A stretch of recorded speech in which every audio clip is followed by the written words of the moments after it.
తాకట్లో ఉన్న మీ బంగారాన్ని విడిపించి ఆ రోజు ఆన్లైన్ రేటుకి కొంటాం. Sharma gold company. నమస్కారం, సుమన్ టీవీకి స్వాగతం. మార్చి నెల ద్వాదశ రాశుల వారికి ఏ రకంగా ఉండబోతుంది, గ్రహ స్థితిగతులు ఎలా ఉన్నాయి, ఎటువంటి ఫలితాలను ఇస్తున్నాయి, ఎటువంటి పరిహారాలను వీళ్ళు పాటించుకోవాలి, ఈ అంశాలన్నీ తెలియజేసేందుకు మనతో పాటు ఉన్నారు ప్రముఖ జ్యోతిష్య రత్న, జ్యోతిష్య చక్ర వైభవ నిపుణ డాక్టర్ రాళ్లపల్లి రవికుమార్ గారు. గురుగారు నమస్కారం. నమస్కారం. గురుగారు, ద్వాదశ రాశుల వారికి ఈ మార్చి నెల ఎలా ఉండబోతుందో తెలుసుకునే ముందు నవగ్రహాల స్థితిగతులు ఎలా ఉన్నాయి, ఎలాంటి ఫలితాలను అందిస్తున్నాయి? శరదిందు సమాకారే పరబ్రహ్మ స్వరూపిణి వాసరాపీఠ నిలయే సరస్వతి నమస్తే. సుమన్ టీవీ ప్రేక్షకులకు నమస్కారం. మార్చి నెల 2025 నవగ్రహాలు ద్వాదశ రాశుల్లో ఎక్కడ ఉన్నాయి ఇప్పుడు తెలుసుకుందాం. ముందుగా సూర్యుడు వచ్చేసి మనకి మీన రాశిలో ఉన్నారు. అలాగే కుజుడు మనకి మిథున్ రాశిలో ఉన్నారు. అలాగే రాహు వచ్చి మనకి మీన రాశిలో ఉన్నారు. గురువు మనకి వృషభ రాశిలో ఉన్నారు.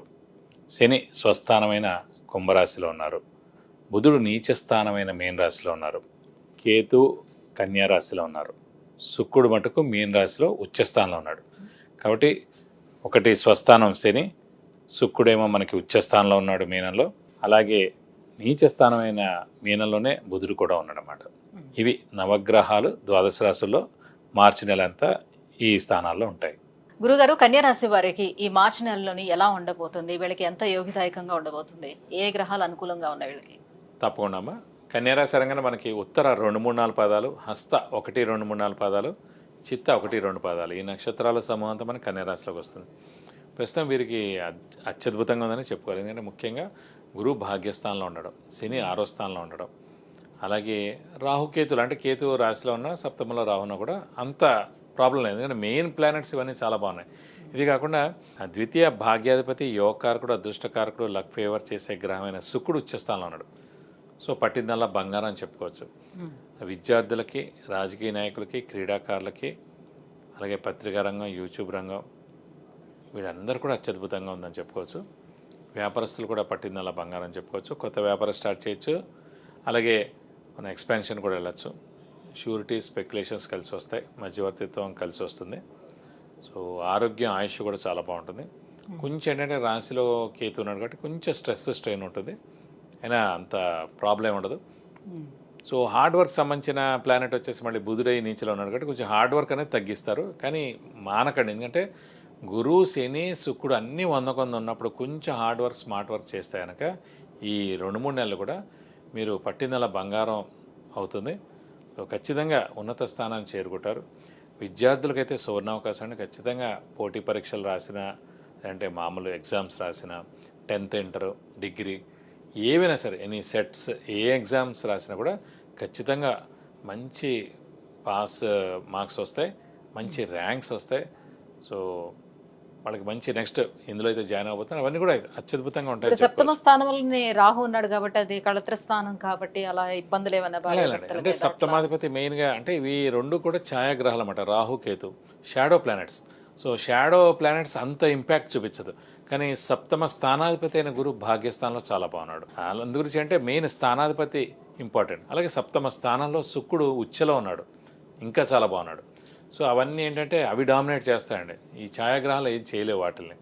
కాబట్టి గురువు ఇంపార్టెన్స్ చాలా ఇంపార్టెంట్.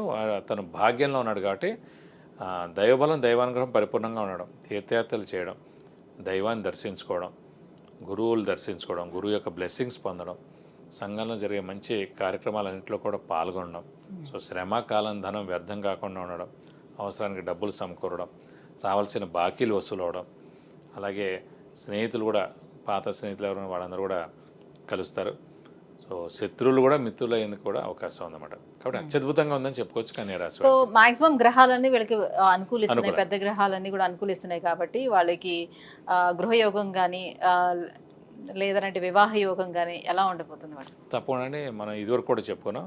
మన రాశి నుంచి 4వ స్థానం కానీ, మన రాశి నుంచి భాగ్యస్థానంలో కానీ గురువు ప్రవేశించినప్పుడు ఆ సంవత్సరం కాలం లోపల ఎప్పుడైనా సరే మనకి స్థలం కానీ, ఇల్లు కానీ కొనేందుకు అవకాశం ఉందన్నమాట. సో ఇప్పుడు కూడా భాగ్యస్థానంలో ఉన్నాడు. యోగకారకుడైన శుక్రుడు ఉచ్చలో ఉన్నాడు. శని స్వస్థానంలో ఉన్నాడు. కాబట్టి ఖచ్చితంగా మీరు మానవ ప్రయత్నం ఎంత చేయాలంటే హార్డ్ వర్క్ అంత చేస్తే కనుక ఖచ్చితంగా ఈ నెలలోనే స్థలం కానీ, ఇల్లు కానీ కొనేందుకు అవకాశాలు 100% ఉన్నాయి. అలాగే వివాహ విషయం అడిగారు. వివాహానికి కూడా మెయిన్గా గురువే కారకుడు అండి. సో అలాంటి గురువు మనకి భాగ్యస్థానంలో ఉన్నాడు కాబట్టి ఖచ్చితంగా అవివాహితులు ఎవరైతే ఉన్నారో వారందరూ కూడా వివాహం ఎందుకు అవకాశాలు ఉన్నాయి. అలాగే సంతాన కారకుడు కూడా గురువే అయ్యాడు. అలాంటి గురువు కూడా భాగ్యస్థానంలో ఉన్నాడు కాబట్టి సంతానం లేని వారికి కూడా సంతానం కలిగేందుకు అవకాశాలు ఎక్కువగా ఉన్నాయి. అలాగే కారు కూడా కొనవచ్చు, 2 వీలర్ కొనవచ్చు, బంగారం కొనవచ్చు, ఇంట్లో కొత్త వస్తువు కొనవచ్చు. ఎందుకంటే భాగ్యస్థానంలో ఉన్నాడు గురువు. సో భాగ్యాన్ని ఇస్తాడు. ఆ భాగ్యంతో ఏవైనా ఇవన్నీ చేయొచ్చు అన్నమాట. ఏదైనా సరే మన మానవ ప్రయత్నం ఉండాలి. మనస్ఫూర్తిగా ఇది కొనాలి, అది చేయాలని అనిపిస్తేనే అవుతుందండి. లేకపోతే నెక్స్ట్ ఏడా చూద్దాం, అలా చూద్దాం, ఇప్పుడు ఖర్చు ఎందుకు, దీని మీద అంత ఇదా అని అనిపిస్తే మటు ఖచ్చితంగా కొనలేరు. కొనాలనుకుంటే మటు ఖచ్చితంగా ఇది సరైన సమయం అనమాట. ఇల్లు కానీ, కార్ కానీ, 2 వీలర్ కానీ, బంగారం కానీ, ఏదైనా మంచి వస్తువు ఇంటికి కొనడం కానీ ఇవన్నీ మటుకు కొనేందుకు అవకాశం ఎక్కువగా ఉంది. అయితే శని కూడా మంచి పొజిషన్లోనే ఉన్నాడు కాబట్టి వ్యాపారస్తులు, కొత్త వ్యాపారాలు పెట్టుకునే వాళ్ళు కానీ, ఉద్యోగస్తులు కానీ వీళ్ళందరికీ ఎట్లా ఉంటుంది? ఖచ్చితంగా అండి. శని స్వస్థానంలో ఉన్నాడు కాబట్టి ఆరోగ్య ఆయుష్ బాగుంటుంది. ఇంట్లో పెద్దవాళ్ళు, చిన్నపిల్లల ఆరోగ్య ఆయుష్ బాగుంటుంది. వృత్తి కారకుడు శని ఎవరికైనా సరే, ఉద్యోగ కారకుడు శని, ప్రొఫెషన్ కారకుడు శని.